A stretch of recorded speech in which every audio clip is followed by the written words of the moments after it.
All right.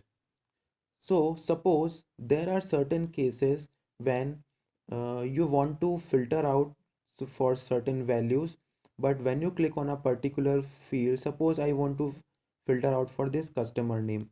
When I click on this, as you can see, all of these fields are particularly grayed out because that doesn't really make much sense. What really we want to see is that for this particular customer name, all I want to see is how much sales this particular customer have made.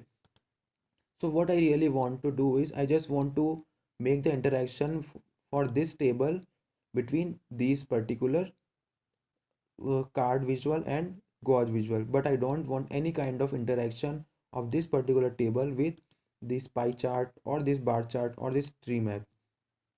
So we can remove those interactions between these multiple visuals.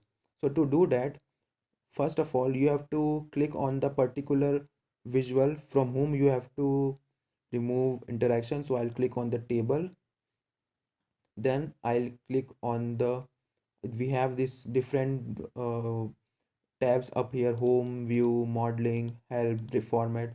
So what you have to do is simply click on format, and here you can see this option of edit interactions. So this is how it will help you to change how visuals interact with different visuals. So when you click on it, you will see these different uh, icons have been popped up on each and every visual. So as of now, interactions are on for each visual, but what you want is that for this particular table, pie chart should not have any interaction. So I'll click on this particular circle. Same goes with this. I also don't want interaction with this, and I also don't want. So when all the things are done, you have to again click on edit interactions.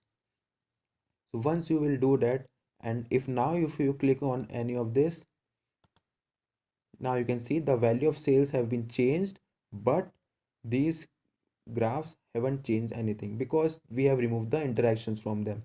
So this is how interactions work, and this will really be very helpful if you don't want to have any interaction between certain graphs of the same page.